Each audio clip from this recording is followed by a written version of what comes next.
Yeah. Okay, let's see, this is, what's the date today? I think is it the 14th. 15th? April 14th, 2010, here with Gary Russell in the gallery at the Bayfield Heritage Association in Bayfield, Wisconsin, for a little chat. It's painless, don't worry, Gary. We'll follow the trail of where you've been. Gary, on behalf of the Bayfield Heritage Association and everybody here, just thanks a million for taking time to come in. Just being here with you and getting to share some thoughts about your mom and dad and the family and the Madeline Island Ferry Line and the old Garhow and the old Garhow one and Bing and all that stuff is really important for me because just greatest respect for old Howard and Ellen. And I just want to just get to know you a little bit and tell the people a little bit about who you are and maybe the year you were born and just some basic information. Okay. Well, I was born in 1939 and grew up on Madeline Island. My mother's parents were Norwegian and Swedish immigrants.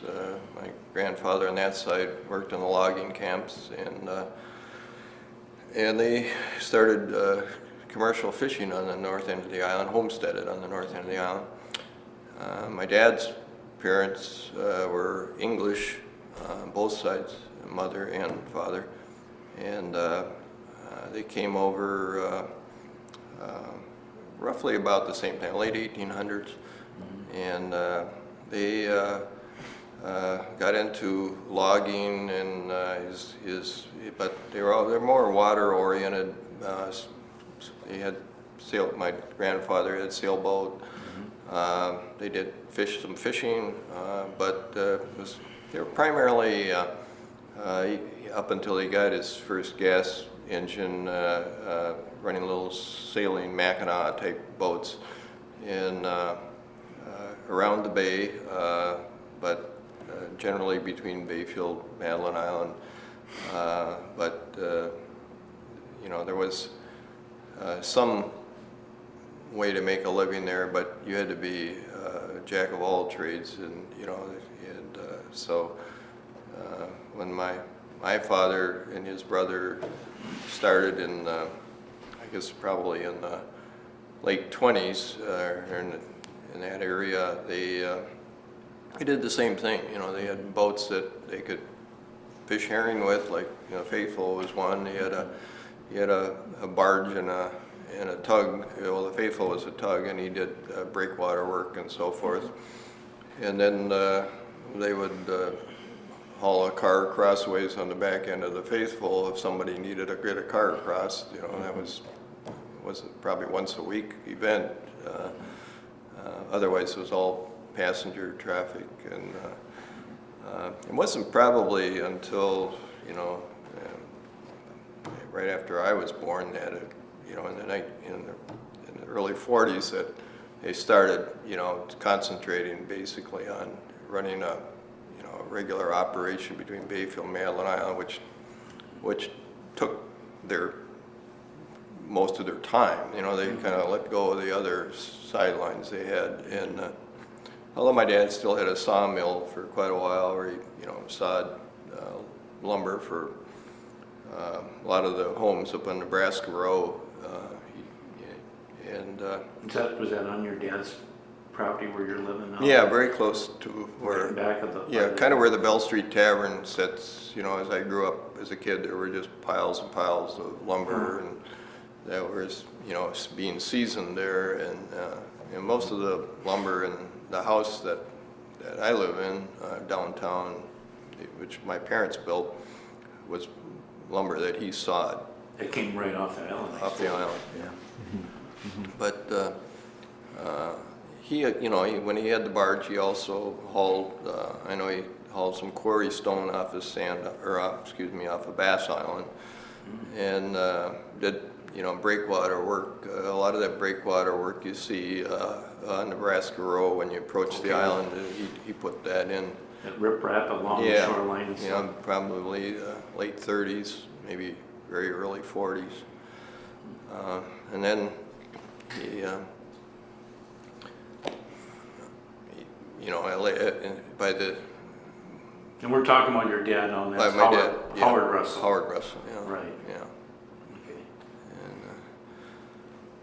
of course, one of the interesting things in the family history is a lot of people probably know, but my grandfather drowned, you know, when making the crossing with another couple of gentlemen, and anyway, they it was in the spring of the year, and I think there were like 4 or 5 of them got into like a Mackinac type boat, and the ice had separated. There were no wind sleds. What's the year, Gary? Do you remember? It was I'm thinking 15 or 16, somewhere around that, around 1915. I don't have- What was his name, Gary? Your grandfather? his name was Charles. So, And he,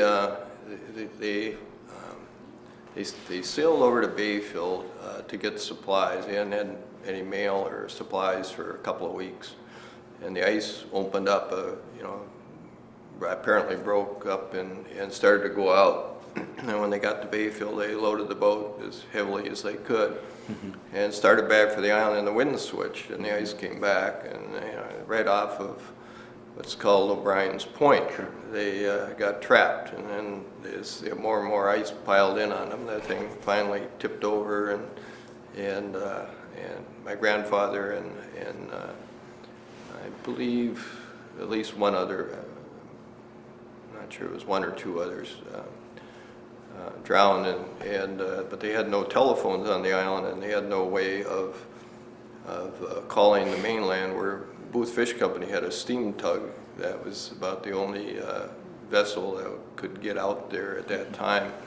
So they built a big bonfire on the point of the island, and some of the islanders, including my dad's brother, tried to hop ice cakes to get out there, but they would fall in and so forth. But eventually, the people on the hill in Bayfield saw the fire, and then they saw the guys in the water, and they were able to get the tug going, but it was too late for, you know, my grandfather and some of them. So that was kind of tough for, you know, my dad, and certainly had a healthy respect for the water. And Your dad must have just been a boy then. he Here would- is Howard born. Yeah, he would have been about maybe 13, 14 at that time. So he's born right about Yeah, he had 1901. like 5 brothers, I think. And, Yeah. Yeah, there were a lot of boys in that family. Can you name the brothers? Well, yeah, there was, you know, Lee and Bill and Tom and Clarence and Jim and my dad. I think that's 6. No, for a baseball team. Yeah, they all played on the team. I think. Yeah. I love your dad. He's one of the great guys. One of my favorite stories, obviously, was when I was a kid. That was in 1963, and I had a chance to.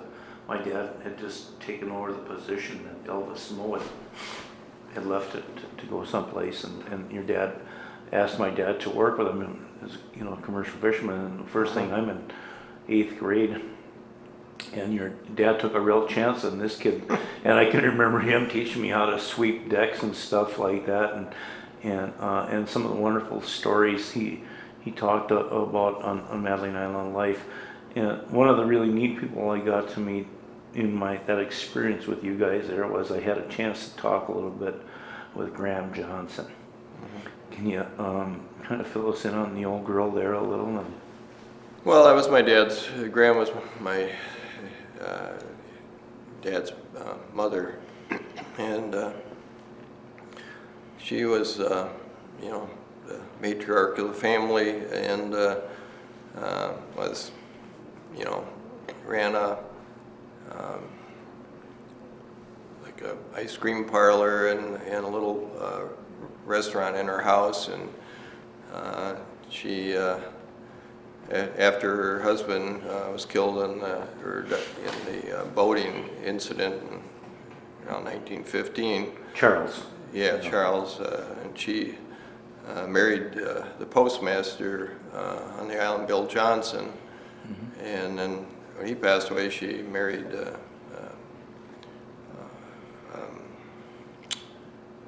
Earl Cuff, I think his name was. It might have been, I may have. Roy Cuff's dad or something, or?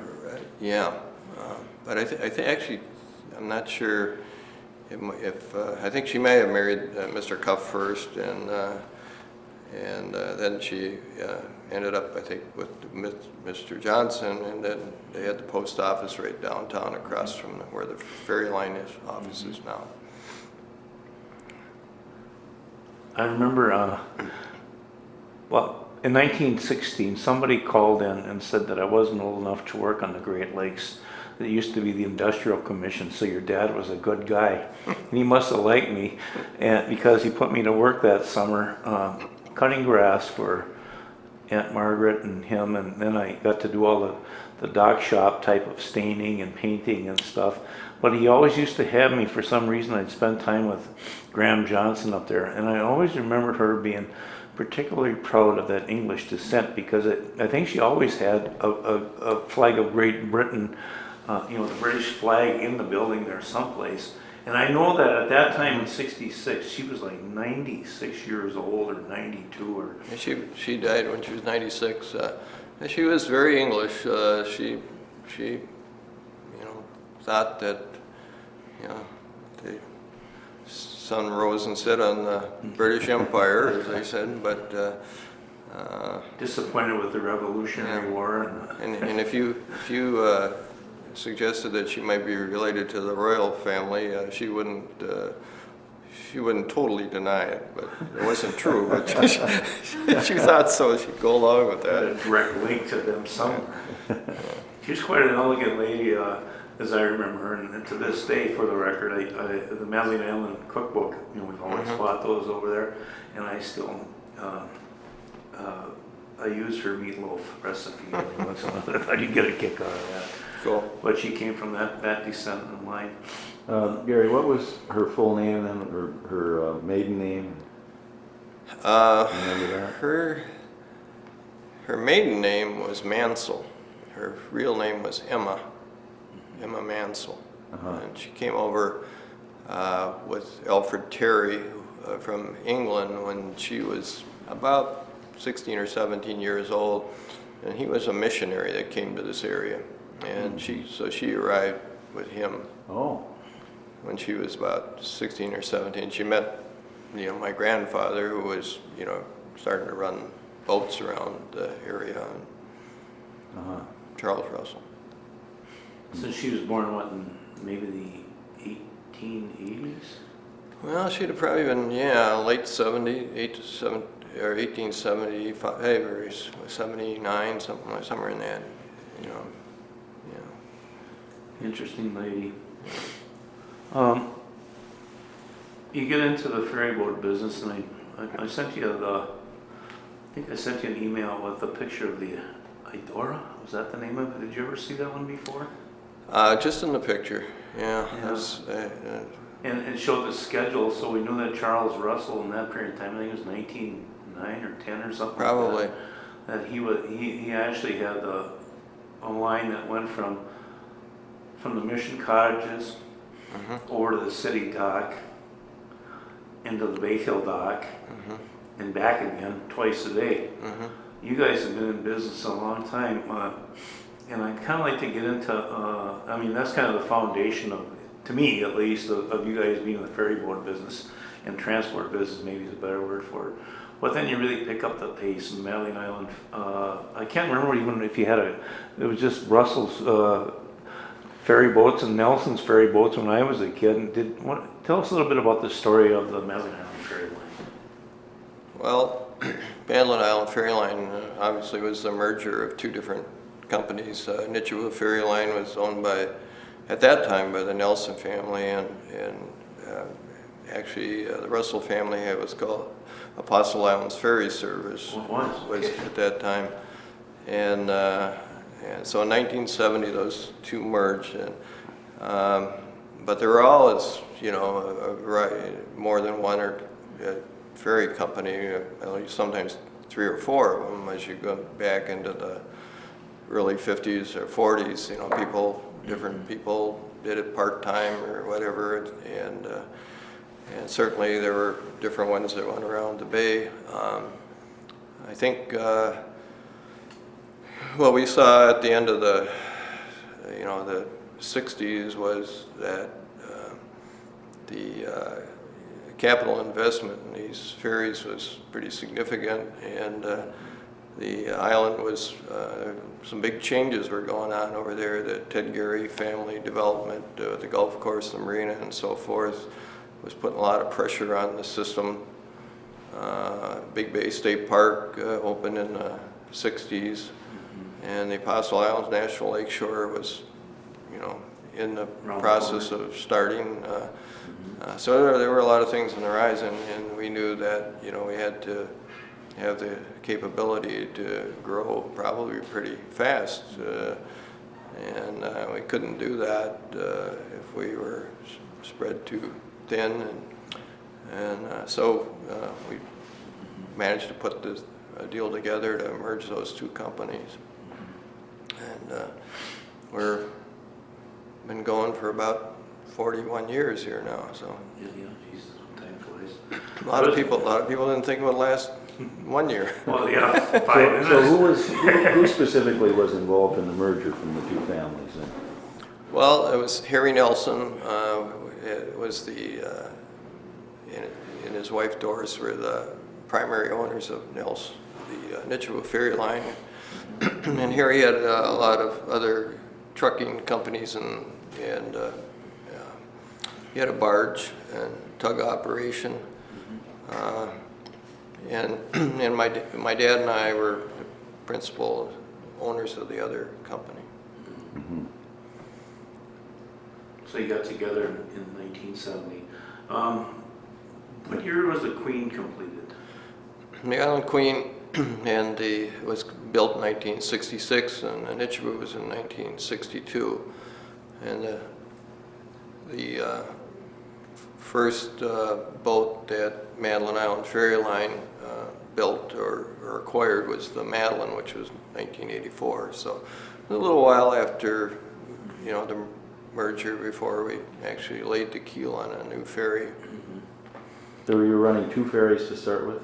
Well, actually, there were Just 3 one. because the Garhow 2 was still, two ferries, the Island Queen and the Garhow 2 were part of the Russell family, and they were put into the business. And then the Nitchua 2, which still is around, was put in by the other family.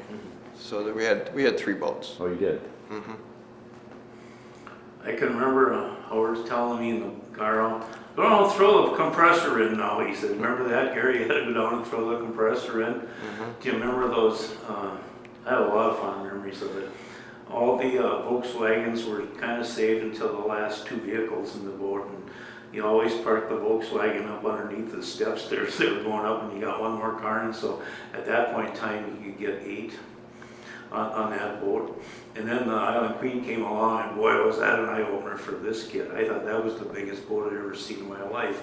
And I got to work on that for about 3 years, and just thought it was wonderful. And then all of a sudden, over the years, in comes the Madeline. And tell us a little bit about the present day type of, remember in those days, 200 to 215 to 225 cars was a big, big deal. We always shot for that. And I know right now that, it's a different world. Tell us a little bit about that different world. Well, it is a different world. I think back, in the 50s and 60s,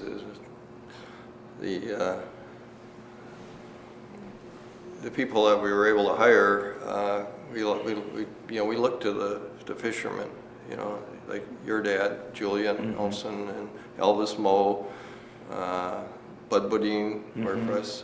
That was a natural, to have people that had spent their years on the lake, and they knew how to start an engine, and Knew bad weather when they saw it. and they knew weather, Yeah.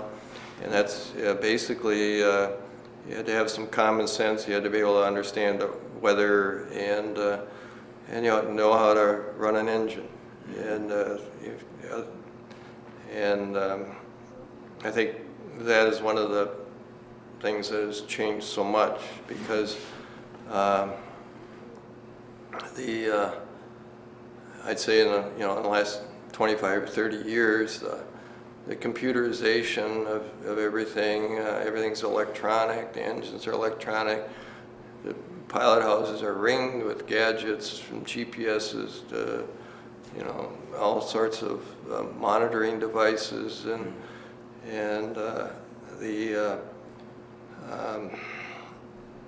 even the ticketing systems, and you don't even file No, you've gone as the punch is what you're saying? well, it's just everything is gone that way. So I think it requires a little different. People have to come with a little different perspective. I think you first of all have to find somebody that's willing to deal with the electronic, the computerization and so forth. They have to have some background, and most of the young kids coming up are pretty good at that. Mm-hmm. And so then you have to find out if they can adapt to the weather, the waves, the conditions on the lake, and be at least able to monitor the engine systems. But and they can't fix them, because there's you have to have specialists do that. Mm-hmm. But they I think that you don't let them take a ferry boat, even if they've just got their license and start operating it for quite a while, because they haven't had those years of experience on the lake. So I think first of all you have to find somebody that has the technical skills to bring to that they can deal with that sort of all the modern electronic stuff, and then you work them if they're well coordinated individual that seems to have common sense, has some background on the lake, and they like doing what they're doing. You can probably make a boat captain out of them if it goes on long enough. When my dad started in '62, I'm pretty sure all it was howitzers to get on, and I'll go for a ride, and I'll show you how to back the garrow up a few times, and he'd sit there maybe a week or something, or maybe less, to figure that out, and then they'd give him the boat. And nowadays, well, you still got a license then, but nowadays it's just so far more complicated. Yeah, and the Coast Guard regulations are much more stringent now, and people have to understand those. They have to understand, their responsibilities for the passenger. Documentation is a big deal. People have to be willing to do it, and we try to do it electronically as much as we can, so they don't have to write a whole lot. But if you might be good at going down in the engine room and checking things over, but if you're not willing to document the fact that you did that, and a lot of people, who are been used to running their own boat for years, and they just don't want to put up with that, But it's part of the deal now. I want to go back to your mother a little bit. Tell us a little bit about her side of the family. Well, they were Fishermen. That was the Scandinavian side. That was the Swedish, Norwegian. Her dad was started out in the logging camps. What was her dad's name again? Hanson. And her brothers tended to be fishermen. Some of her cousins. Emil and Leonard? Yep. They were a lot of relatives on the north end of the island that homesteaded. And what year did that Erickson gang get to the island, do you know? It was in the late 1800s, So they were up on that end. And what was her first name? My mother's first name was Ellen. Ellen. Ellen Erickson. Okay. Mrs. Mayer, what was her first name again? That was Myrtle, or Becky they called her. Becky Mayer, yeah, I remember her. And then my mother had a brother Emil, Yeah, and Leonard, and she had another brother Ed, okay, Eddie. and she had Now, these were different Ericksons than the Bayfield Ericksons. right. So we got the, Yeah, I some don't of the think same names we got going here. No, there wasn't. I don't think any connection. Were they Okay. immigrants from the old world? Yep, So they came to America through Yep. Ellis Island, Montreal, or something like that? yep, yep. Both of my mother's parents immigrated. One from Sweden, one from Norway. What was your Mr. Grandpa Erickson's name? Was it Gus Erickson? Gus Erickson. Yeah. Okay. He was one of the first ones, of the family to come over. There was a couple of, you had to get a couple of brothers or cousins, I think. And, Gus Deline was another one. That Els Deline's father came over about the same time my grandfather did. And so there's Anderson, Delines, Crones, Ericksons. They're all related on that north end of the island. Throw you another old island name, Dan Angus. Tell us a little bit about the Angus family, what you remember there. Well, they, I don't know where they came from exactly or what, but Captain Angus was famous for running boats and stuff, and actually he was in that boat that went down with my grandfather, but he survived that. And Angus family. I remember the corner grocery store there. Is Yeah, that where they lived forever? That or was what? kind of the last, when Miss Mary Angus and her husband Dan, who had been Dan Jr. But Scotty. yeah, they had that, and then later on they sold that, and then she ended up had like a cheese house, cheese store out on the north end of the island. Okay. Probably up into her 80s when she. They were Swiss. Mary's side of the family she was a Berwager. They were related to the Berwagers who lived down by Ashland. Okay. That's an old name around here too. Yeah.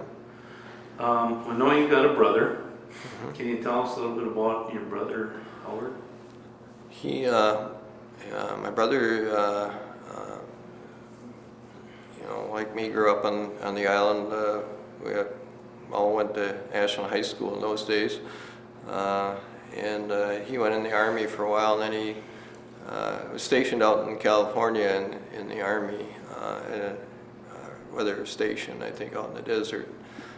And he grew to love California, and he stayed and got to work for Hughes Aircraft Corporation out there for many, many years. And his wife was a school teacher out there. And now he's retired, and he's spends about half the year on Madeline Island and half the year in Arizona now. Mm. You mentioned that you went to Ashland High School.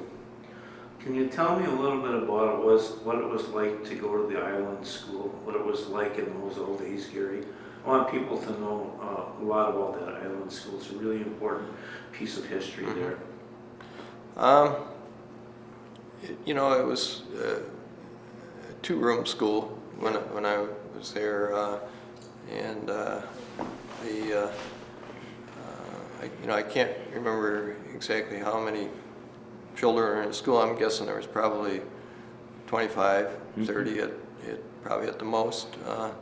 And what grades did it cover?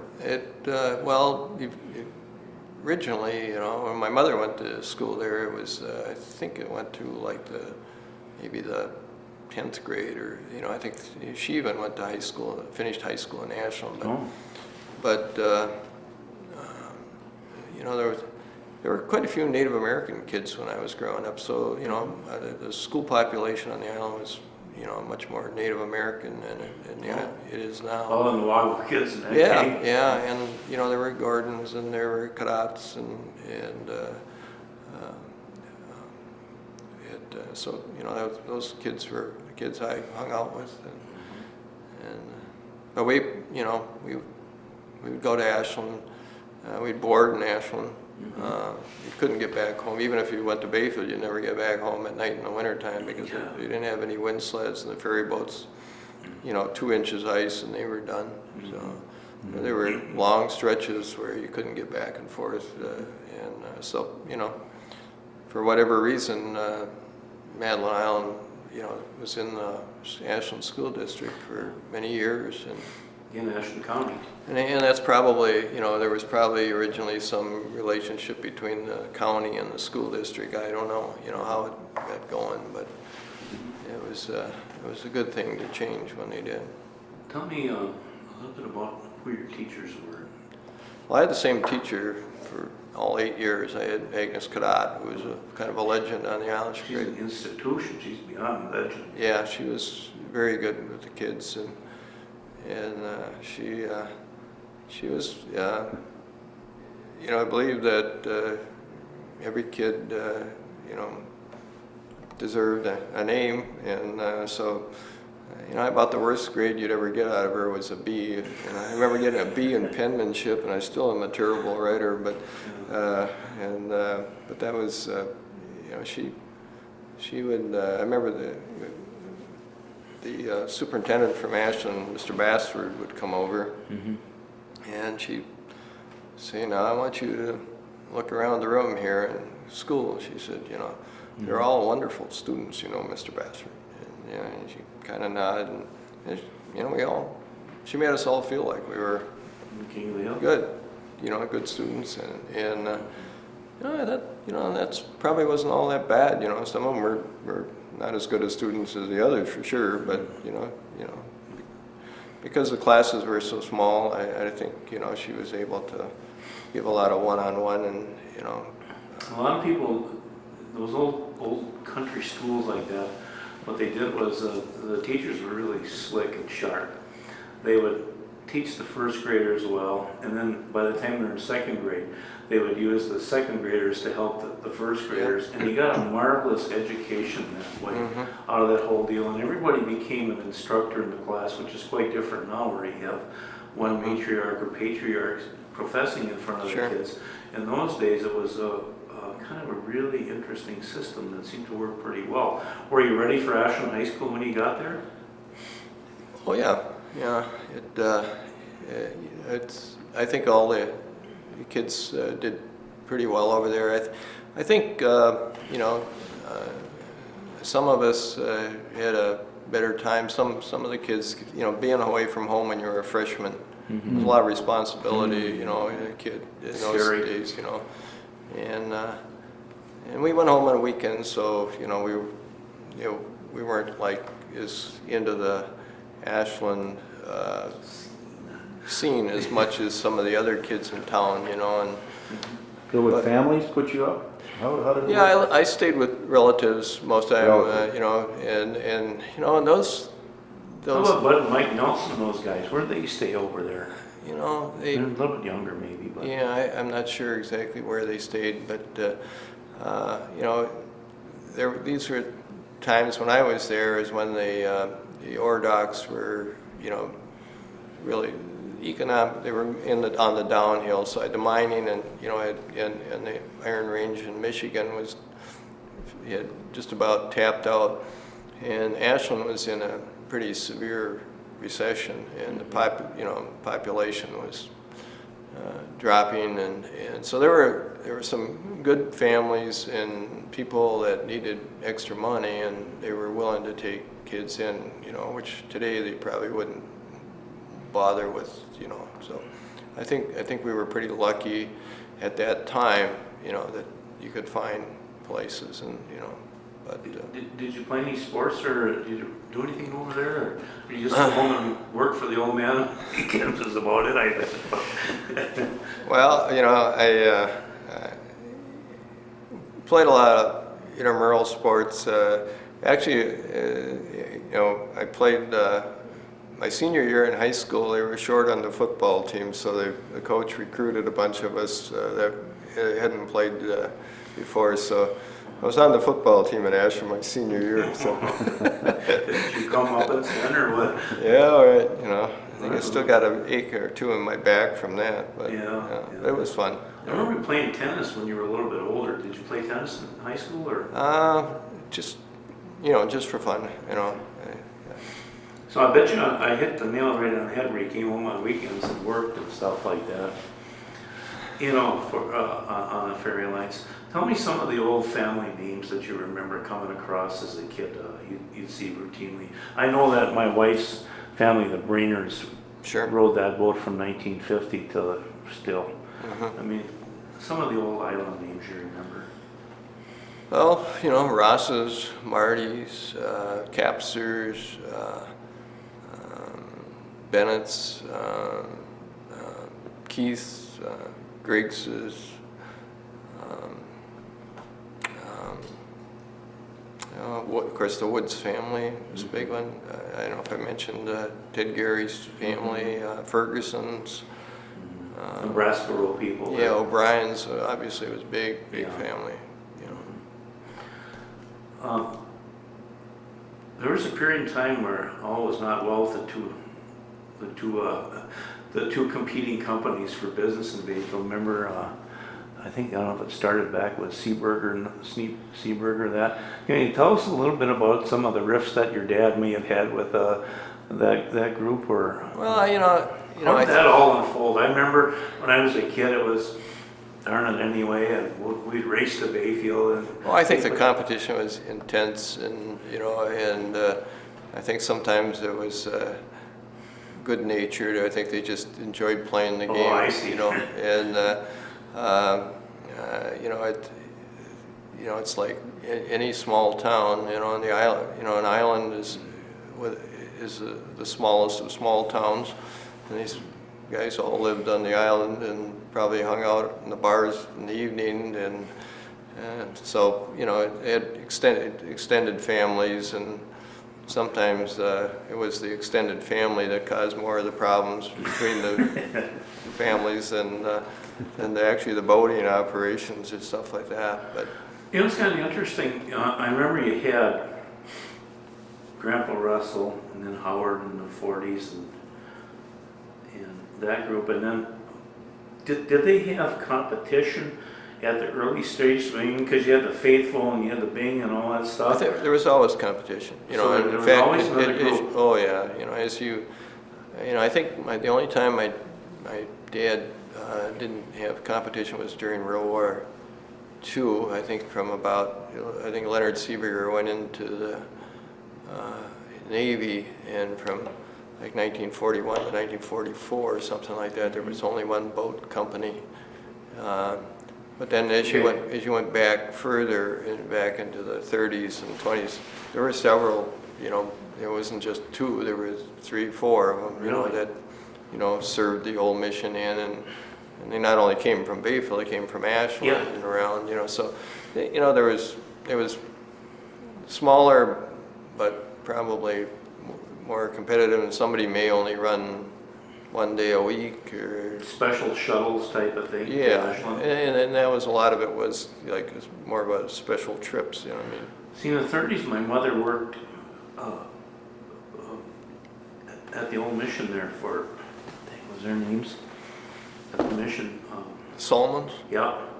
And she said there was always boats there coming from all over the place. Yeah. You could never, and I know that there weren't a lot of yachters in those days. Maybe there were, but I don't think. I think they were, you know, probably people in Ashland that had boats, and definitely people in Bayfield and Madeline Island that had boats, and I think they, you know, would charter them or for a day's operation, or you know, people would probably be coming up by train, and whether they could get to Bayfield then by train, I'm not quite sure, but I'm sure they called ahead and somebody made arrangement with Ernie LaPointe or somebody to, you know, provide transportation from Bayfield or Ashland to the old mission in dock, and so, you know, that was, you know, like if, you know, Colonel Woods was coming up and he wanted to get his car across, well, you know, he probably let you know 2 weeks ahead of time, you know, or something like that, you know.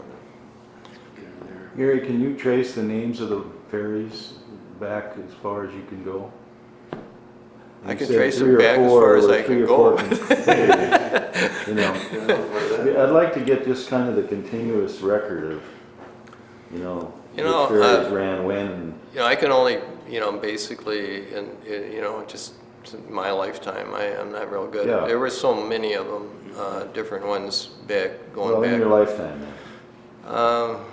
Well, you know, I was born in 1939, and there was, my dad was, at that time, was running a boat called the Bing 2 and the Faithful. And the Faithful was the one that he was like a 60-foot wooden tug that he also used for herring fishing, and he also used to push the barge. But he could carry 1 car crossways on the stern of that boat. And the ribs of that boat stick out of the sand on Outer Island, if you've ever been out there. It's down on near the south sand spit on the south end. I go out there almost every year to take a look. Yeah. And then the Seeberger family had the wooden Nichibu, you know, I'm talking about from 1939. And then and how big was that, and what could it carry? I mean, I think the wooden Nichibu was 1 car, I believe. 1 car. Yeah, and the Bing 2, I think, was 1 car, and then they made it so they could, you know, put another drive down into the cabin. They could get 2 cars on it. You got any photos of those boats? Pardon me? You got a lot of photos of those boats? Yeah, there's pretty good selection. And then my dad and his brother commissioned the building of the Garha 1, which was the one that was in Halver Wrighton's boatyard for many years. It was a wooden ferry that was built on Madeline Island, right where next to the beach club where the ferry line office is today. And that was Leonard make that? And who built that? Emil Erickson and Augie Wick Right. built that. And they did a really nice job. And my dad sawed most of the, you know, timbers for that boat, and they steamed them right there, and they, you know. They're real boat builders. And how big was that, and what could that carry? That was a 4-car ferry. 4 cars? 4 cars. And so they double their capacity right there. And what kind of a schedule would they run at that time? Well, it maybe kinda haphazard? you know, in July and August they probably, you know, ran a day schedule, maybe, you know, 6-8 trips a day. Usually they had a couple of mail trips, but you know, like anything at night was, you know, it would depend on if, you know, if they knew somebody was coming up on a Friday evening, they'd probably say, okay, we'll pick you up at 9 o'clock, but they wouldn't go over there and, you know, run a schedule at night or anything. And then the schedule, there was no schedule before Memorial Day, and there was no schedule after Labor Day. I mean, Right. if you wanted to know when the ferry ran, you just had to call or ask, or are you going across, or, you know, whatever, you know. Yeah. And they did, but none of the ferry companies put out a fall schedule like we now. You know, you break up to freeze up, you got some kind of a schedule that you can count on, but they didn't do that. Yeah. And then the Seeberger family built the Nichibu, the first steel Nichibu.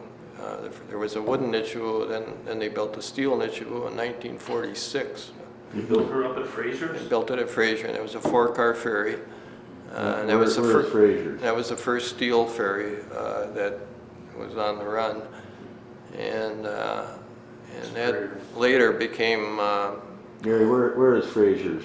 Fraser Shipyard is still in business, and it's located on the waterfront in Superior, just before you get to the Blatnick Bridge. Right. It's off on the right. You always see ore boats parked there. So that was a big step up then, going Yeah. from the wooden. Yep. And that was, And what could that carry? well, it could carry 4 passengers, and they were carried, I think, around 90 to 100. 4 cars and around 90 to 100 passengers. Those boats were. Right.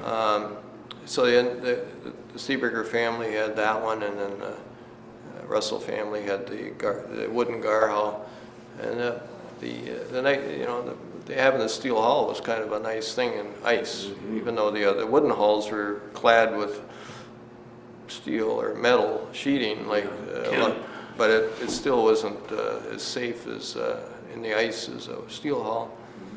And then in 1954, the Russell family built the Garhow II, which was a 7-car ferry and first 150 passenger boat.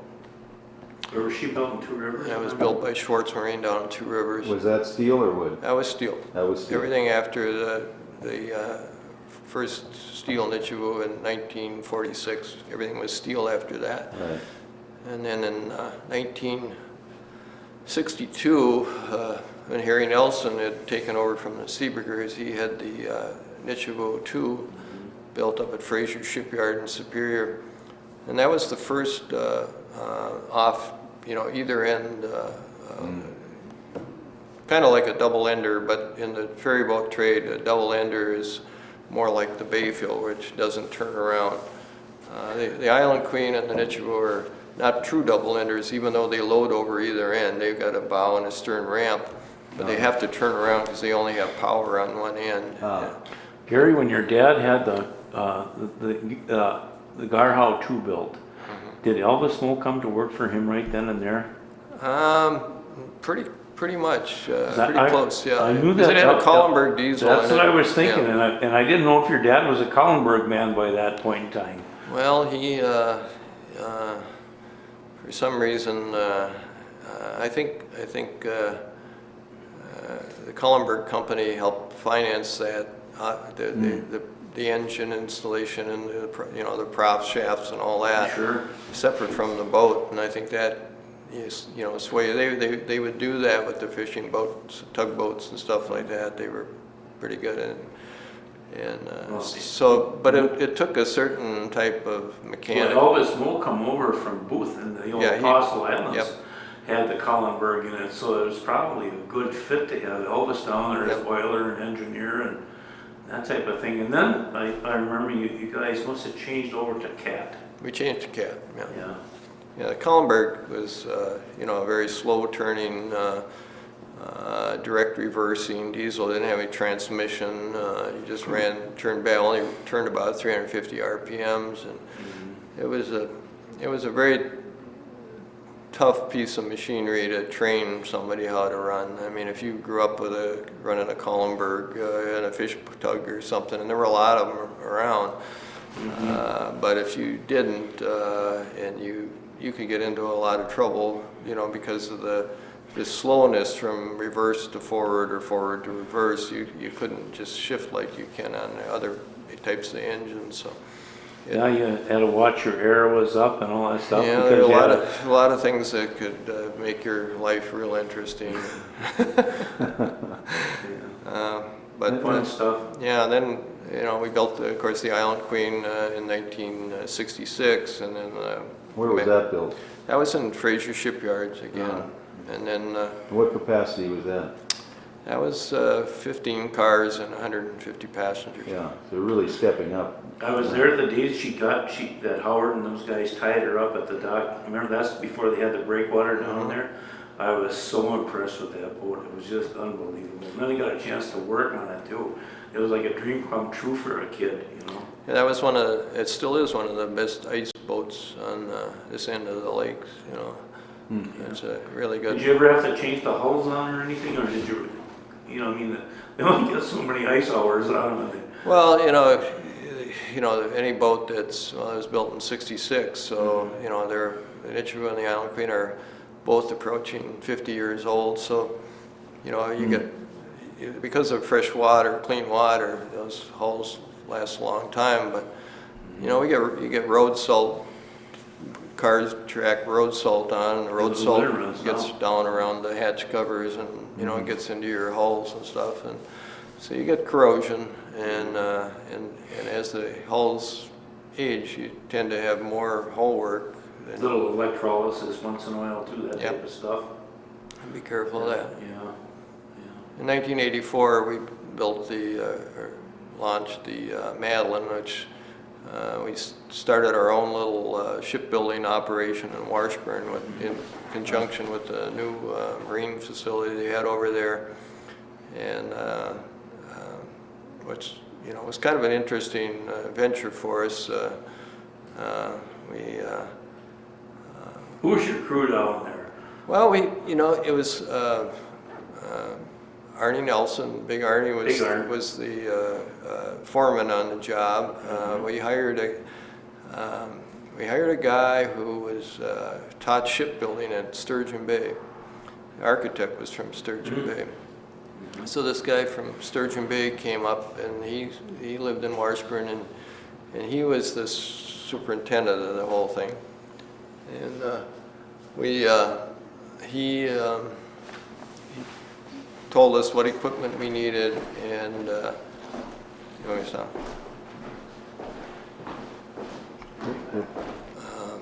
Up until that's one of the things that the two ferry boat companies didn't bring they brought boats to the merger. They didn't bring property. They didn't have property on either side, and so we spent a lot of time and money, especially on Bayfield and the old Booth property and Cooperage, and trying to catch up there. But, Yeah. so I don't know where we left off here. We were talking. Well, let's see, we were at the, I think I was Madeline? talking about doing the Madeline. Bill Yeah. Madeline, we were at the crew. I was hoping you'd get to Billy Batan. oh yeah, the crew down there, and you built the Madeline. Okay. Yeah. Well, when we were building the Madeline in Washburn, we acted as our own general contractor, and part of the reason we did that was to encourage Washburn to bring in a 150-ton travel lift that would lift our boats, all three of our boats. And so they wanted, in order to justify that, they had to make sure that there was going to be a larger boat yard there than just the normal marina, which if you drive down there today, you see some pretty big boats parked there, and that's because of the lift and so forth.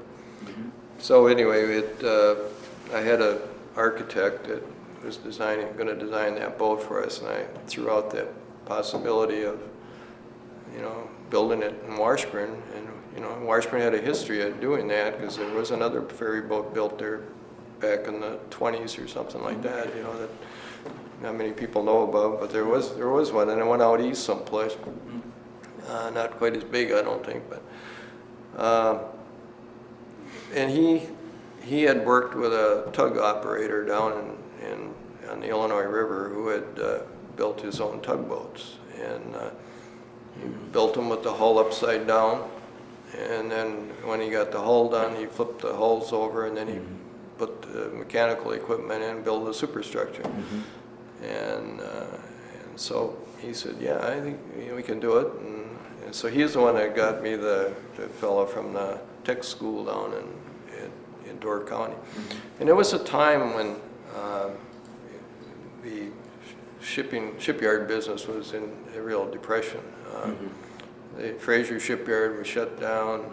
There was a shipyard up in Ontonagon that had gone broke, a fairly new one that they tried to start. And so, when we needed welders, certified welders, I mean, they came out of the woodwork. I mean, we got applications that, it was sad to see, but they were extremely well qualified individuals looking for work.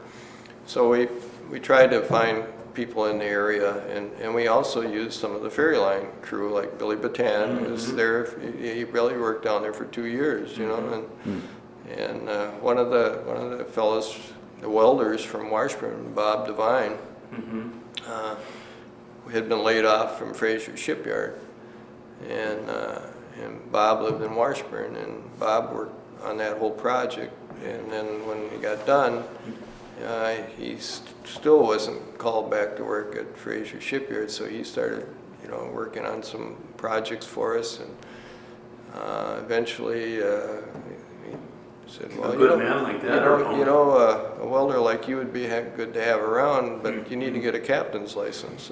Okay. And he's a pretty darn good captain too, and so we did put a lot of our people when they had time, we were down there painting or whatever. And I think we did a good job. We built a good boat, and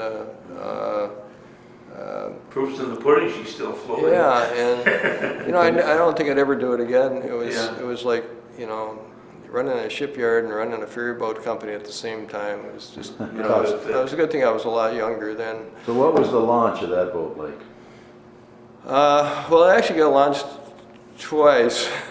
Once, like I said, we built the hull upside down, and there was a big day in the area when we flipped the hull over, and we had the travel lift picked up the hull upside down and carried it down to alongside the edge of the coal dock, and then we had 3 big mobile cranes come down from Lakehead Construction up in Duluth, and each one of those cranes had a cable stretched underneath a third of that hull, and the boat was sitting on timbers kind of hanging out over the side of the coal dock, and then as they evenly raised the booms and the cranes and lifted the thing up, and it splashed into the water right side up.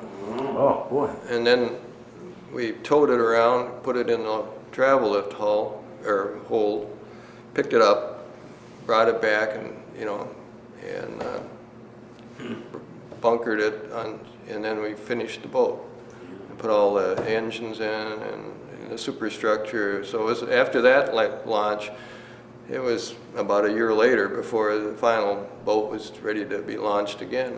And there was a big party down there. It was it? a lot of people from Madeline What Island. year was that, Gary? 1984. 1984. I remember when all that was going together. It was fascinating. Break the bottle of champagne? Oh yeah, a lot of champagne got broken that day. A lot of bottles got open. Did you go? Were the bands playing? But one of the things that we noticed is one of the changes we were seeing, especially as we got into the 80s, 90s, was that trucks and cars, vans, RVs, everything was getting bigger, and especially the trucks, and bigger and heavier and wider, and even the Madeline, the newest one, we were tight and between lanes, and smaller boats, which with an itcher we used to be able to call 10 cars, you could hardly get 7 on, most of the time. And the Island Queen, again, instead of 15 cars, you're lucky to get 13 on, and the Madeline, which was built for 20, was, most of the time you could only get 18 on, if you're, and so, and as in the kind of the boom times of the 90s with all the trucking and stuff that was coming in, all the house, they were sometimes building 20 summer homes a year over there. So there was a real concrete trucks burden on our equipment. So we decided to, rather than try to build another new one at that time, which we weren't ready for, we'd look around a little bit. And we saw that Lake Champlain had a 120-foot, 26-car ferry, double-ender, for sale, and we never had a double-ender, never, and we were thinking, how is this going to work? This is going to be totally strange, and it probably won't work out, and but we went out. Mike Radke and I went out and looked at it, and they had 2 or 3 boats actually they were selling. At that time they they were trying to get rid of a couple of the small ones and build some bigger ones. Yeah, they had 10 ferries altogether out there, and we. Was this on the Canadian side of Lake Champlain? No, or it's Vermont? on the it runs between New York and Vermont. Yeah. From, Oh, New York and Vermont. I That's think right, they have 3 crossings on Lake Champlain that they run to, and so it needed a lot of work, and but you know, the hull seemed in good shape. Lake Champlain it took very good care of their equipment, but this is a boat. It didn't have any ramps on it. It had a very small passenger cabin, you know, which we knew we were going to have to live with.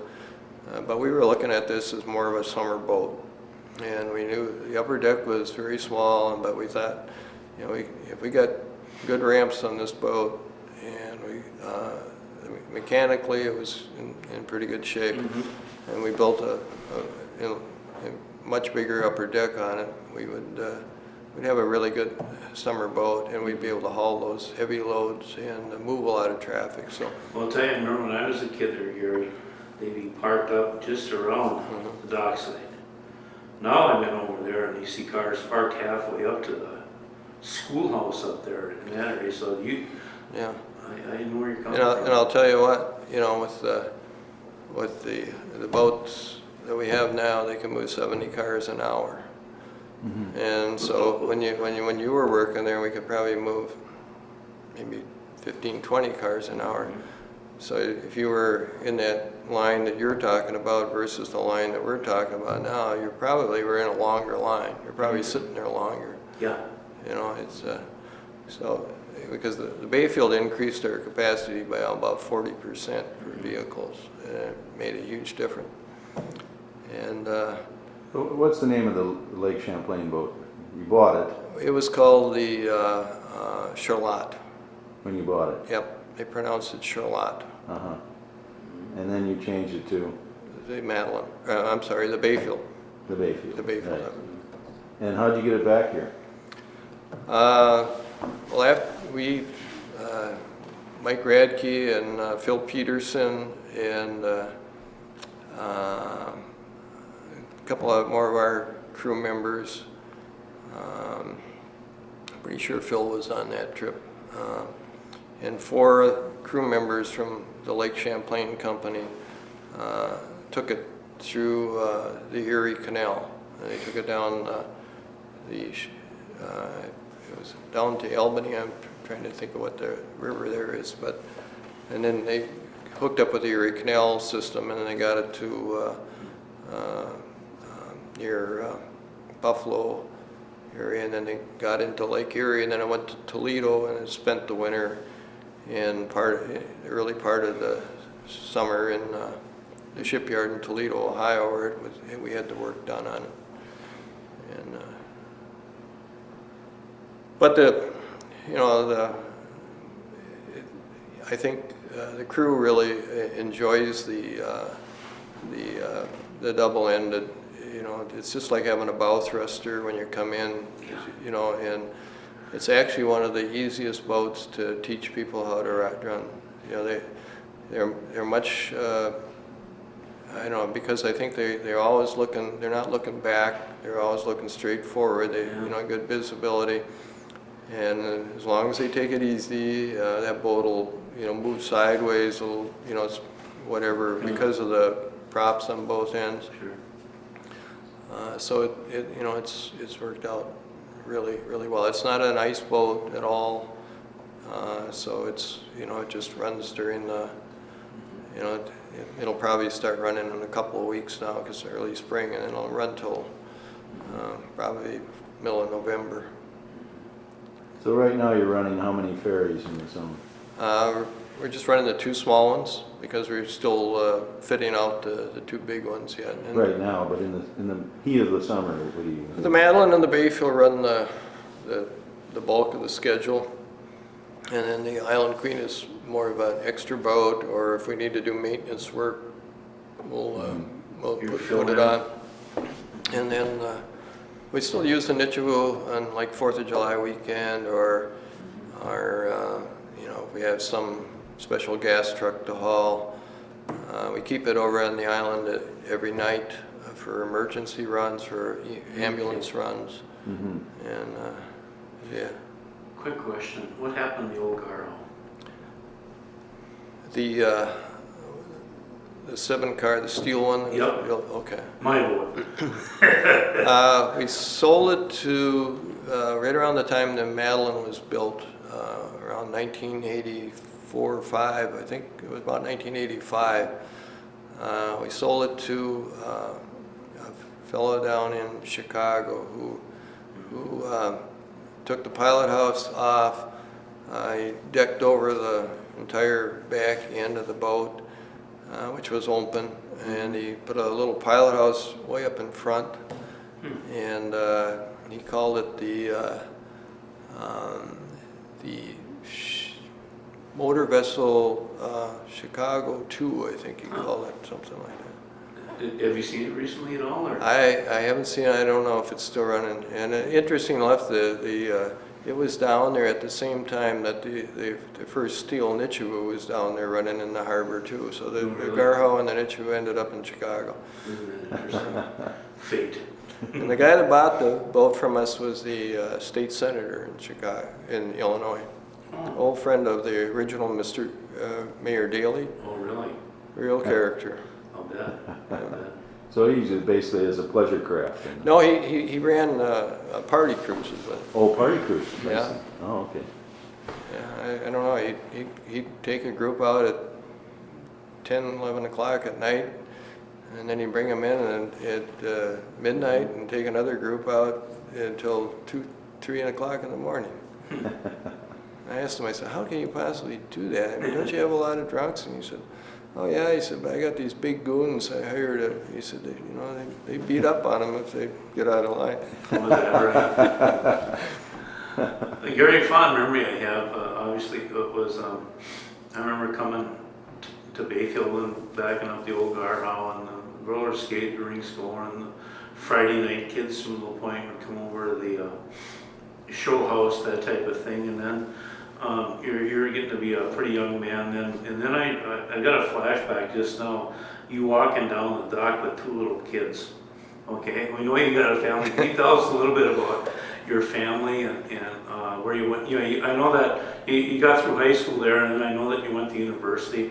And tell us a little bit about that, and then let's meet your family a little bit too. Well, I went to University of Wisconsin. Was going to be a lawyer, then I ended up with a degree in economics. I wouldn't have been a very good lawyer anyway, so never thought I was actually going to be back in the ferry boat business. But my dad had some health problems, so I agreed to come home for a little while and help out, and never had the opportunity to leave, I guess. But married twice. My first wife and I had 2 children, Mark and Susan. And Mark is he is a engineer. He went to University of Wisconsin also, and he works for a company called Rock 10, which is has about 60 paper packaging plants in the United States, Canada, and Mexico. And Mark runs, he's the Midwest, he goes from Milwaukee all the way down to the Gulf of Mexico, the center swath of the country. Okay. Those plants are under him. Okay. And my daughter Susan is, she went to Lawrence University, and like her dad got an economics degree, and she ended up working for Northwest Airlines for about 20 years. Really? And then when Northwest had some problems, she decided to change careers, and she's studied nursing. She's an RN now. And Really? And where is she now? she's in Duluth right now. Oh. She and her husband live in Duluth. And your son, where's your son live? He lives in Little Rock, Arkansas. Oh, long ways away. And what was your first wife's name? Judy Gilbertson. And then I remarried back in '84, I think it was. And my wife's was Robin Trinkle. Right. And I married a gardener.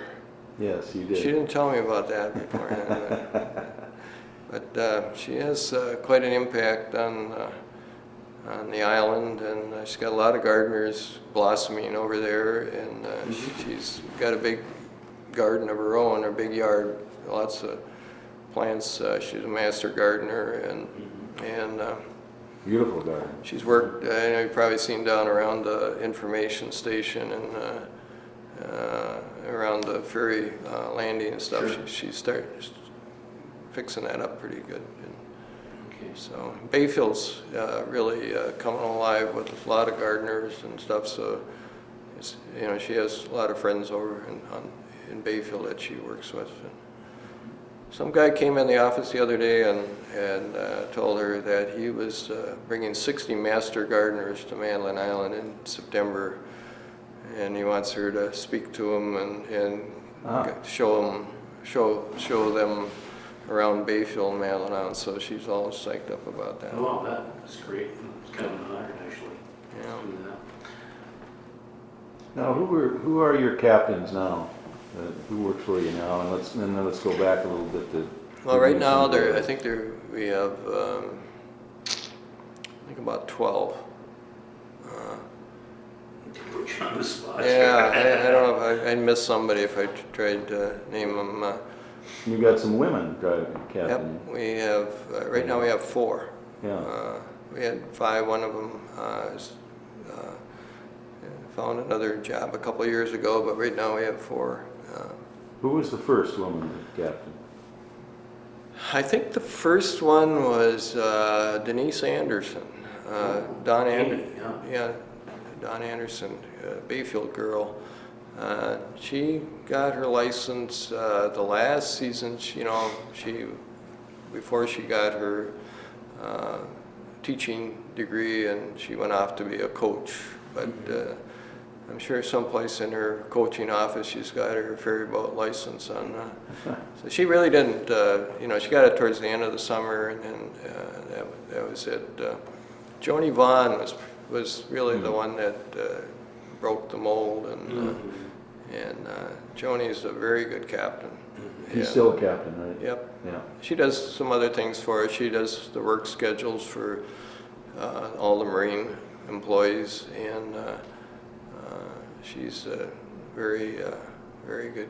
It's tough to keep even that straight this day and age. Yeah. In the old days, you had about like 5 people, and nowadays. Yeah, well, we got 36 employees in the summertime now, Oh boy. and I think probably about 2/3 of them are under Joni's work schedules. She works with Mike Radke. Okay. She does a good job. Yeah, no, Shermy took my dad's spot in '85 when Dad retired, Yeah. and he's been there. He said he's loved that job ever since, and how fortunate he was to get it. I hear that all the time, and so. Yeah, why don't you go back and talk about some of the earlier captains, too, Well, just for the record here. I had some of the ones that came into the company in 1970 were Julian Nelson and myself, my dad, Charles Nelson, they call him Big Arnie, Big Arnie. and Joe Nawago.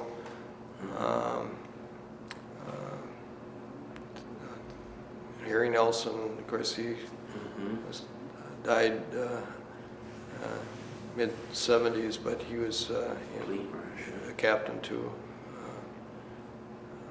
Phil Schneeberger there. Phil Schneeberger, yeah, he came in 1970 also, and he's due to retire in May this year. Is he? I remember when Al Nawago was working. I don't know if that was for Harry or not. If he worked with you guys or not. He never actually made the transition. Into the Madeline Island Ferry Right, Company. yeah. There were several others that worked for Harry and Teddy Anderson and Skip Cook and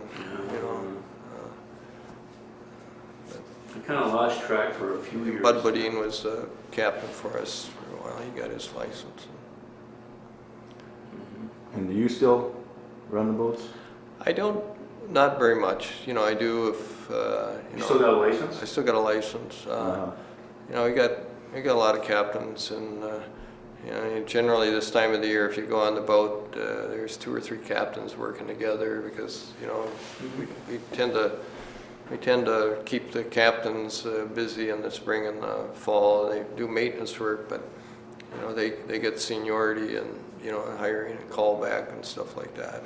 I remember that was kind of like, but you kind of had that pattern for quite a few years, because I remember when you built, I want to get into the purchase of the property, that, you know, the old property down there, but I remember my dad always had winter work, like when you extended the one dock out and, you know, the breakwater dock out, and there was always a lot of work to do somewhat on the boats anyway, so guys pretty much worked 10, 11 months out of the year. Yeah, and that's, you know, that's even more so now.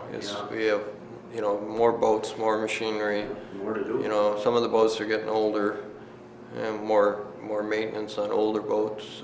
We have, you know, we got a lot more property and a lot more buildings to maintain than we used to, and a lot of vehicles, a lot of equipment. We do a lot of, you know, we have more ramps to work on, more dock work to do and stuff in the winter. And only problem is the ice doesn't last as long as it used to. So, you know, we work on docks and stuff. It's nice to have that ice platform, but, Sure. but winters are not what they used to be. Cute story, I don't know if it's true or not, but I know that you were looking, in the old days, you used to tie up at the city dock in front of the pavilion and stuff, and then the story was out that Kerry was looking and the company was looking to purchase some property, which had been today, in the old days, it was a Booth Company or Booth Man or something like that. The cute story I heard was that you approached Roger Bedeen, who owned it at the time, and he said, "How much you want for it, Roger?" Rod said, some number.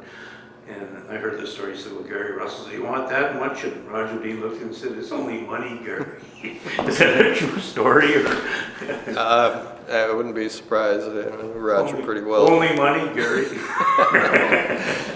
But tell us a little bit about, you know, the purchase, you know, the need to expand, I guess, of dock space or something.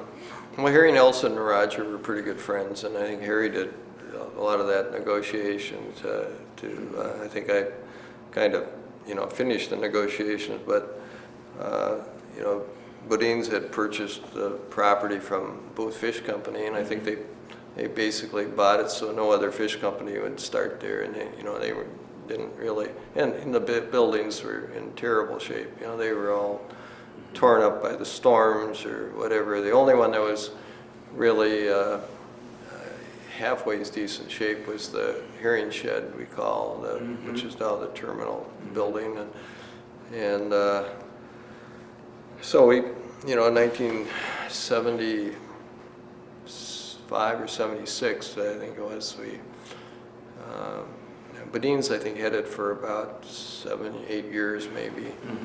I think they got it in the 70s or 60s. And we, you know, managed to get an agreement to purchase it from them. But it took us about, I think, 4 years before we had that property. You know, we did most of the work ourselves and our own crew, and you know, we built that first wooden breakwater out there. I remember Julia Nelson, Billy Batan, and Joe Nawago, and Arnie Nelson, and all those guys were driving those wooden piles out there, and through the ice. We worked off the ice to fashion the first breakwater, and Because it was wide open, you know. yeah, it was. And then but the city at that time was also in the process of putting a T on the end of the city dock, so they were extending a breakwater in our direction, but that was not going to protect us very much from the north or northeast winds. But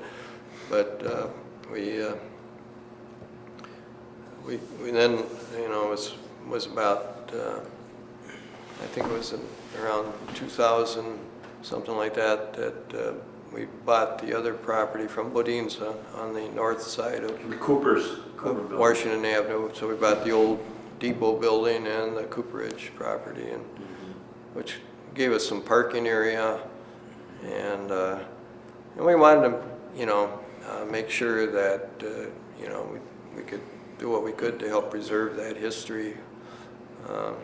It's very important to our company. You know, and we reconstructed the herring shed building, but you know, we have, you know, we feel that part of the success of our company and the area is the fact that we capitalize on the history. Because you know, people that come here, they're fascinated with it. Well, Medley Island is the historical Yep. world within itself. Yeah, you know, and I think growing up, you know, I think, you know, because you know, my parents were, you know, from sons and daughters of immigrants, you know, history didn't mean a heck of a lot, you know, to them. What happened today was what was important. You know, you're struggling to make a living, and but I think nowadays people, especially those that come to visit here, they want to know the history, and Those photos that you have on the wall down the herring shed and in the Bayfield Transfer Company are real important highlights in their life. That this is what it looked like. yeah, and Bayfield's done a terrific job, you know, in helping preserve some old buildings, and you know, it's good for the economy, and it's great for the kids growing up to know that. Well, there's a big movement now to get into ecotourism too, and Yep. you know, that type of thing. So things are swinging that way a little. Yeah, no question about it. It's really a thriving business, right? Yeah. The ferry line? Yeah. Yeah, I think we built a successful business. You know, I think we have a pretty significant marketing budget, and we try to reach out and work with, you know, all the other organizations. We encourage our employees to get involved in community, you know, affairs and on committees and so forth, and try to be a good corporate citizen, and keep, you know, we don't want to make too much noise. We want to keep kind of a low profile at the same time, but I'm sure if I had a little chat with Howard Russell right now, I'd be extremely proud. Oh, I think of you what's would. happened. I think you would too. Yeah. It's a shame when he passed away, and that was a big loss then, so he just went before his time, but I think. Yeah. Anyway, he'd be very, very proud of you guys now. Well, thank you. And I have 1 minute left, so I'm going to quit right now. Okay. Thank you, Gary. You bet. Thanks.